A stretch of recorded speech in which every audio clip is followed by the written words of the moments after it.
Hello കൂട്ടുകാരെ, എല്ലാവർക്കും SKD11 പുതിയൊരു വീഡിയോയിലേക്ക് സ്വാഗതം. ഇന്ന് നമ്മുടെ ഇവിടെ മാനാട്ടുപറമ്പ് പള്ളിയിൽ ഊട്ടുതിരുന്നാളാണ്. അപ്പോൾ നമ്മൾ അതിന് പോവുകയാണ് കേട്ടോ. അച്ഛൻ്റെ ഓട്ടോയ്ക്കാണ് നമ്മൾ പോയത്. അങ്ങോട്ട് നല്ല ബ്ലോക്കാണ്. നമ്മൾ ഇടവഴി കയറിയാണ് പോയത്, എന്നിട്ടും ബ്ലോക്കായിരുന്നു. പള്ളിയുടെ അങ്ങോട്ട് ഓട്ടോ എടുത്തു കഴിഞ്ഞാൽ തിരിച്ചിങ്ങോട്ട് പോരൽ നടക്കൂല ഓട്ടോ ആയിട്ട്. അപ്പോൾ അതുകൊണ്ടിട്ട് അച്ഛൻ നമ്മളവിടെ പള്ളിയുടെ അടുത്ത് ഇറക്കിയിട്ട് തിരിച്ച് പോവുകയാണ് ചെയ്തത്.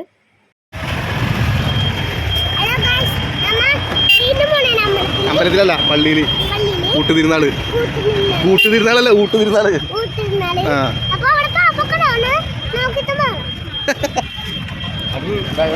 അപ്പോൾ ഇതാണ് നമ്മുടെ മാനാട്ടുപറമ്പ് തിരുഹൃദയ ദേവാലയം. ഒത്തിരി സ്ഥലത്ത് നിന്ന് ആളുകൾ വരും കേട്ടോ.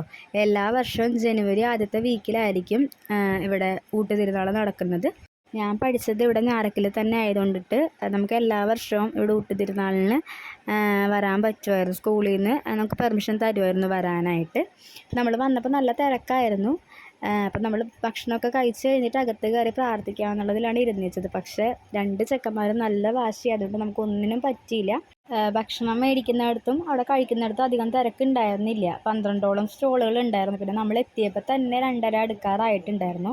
പക്ഷേ തിരക്ക് കുറവായിരുന്നെങ്കിലും നമുക്ക് അങ്ങനെ സമാധാനമായിട്ട് ഭക്ഷണം കഴിക്കാനൊന്നും പറ്റിയില്ല. കാരണം ഒരാൾക്ക് പായസത്തിൻ്റെ വാശിയും ഒരാൾക്ക് ഉറക്കത്തിൻ്റെ വാശിയുമായിരുന്നു. അപ്പോൾ നമ്മളിത് ആ ഭക്ഷണമൊക്കെ വാങ്ങിച്ചു. ചോറ്, സാമ്പാർ, അച്ചാർ, കൂട്ടുകറി. നല്ല ഭക്ഷണമായിരുന്നു. വയറും മനസ്സും നമുക്ക് നിറഞ്ഞു.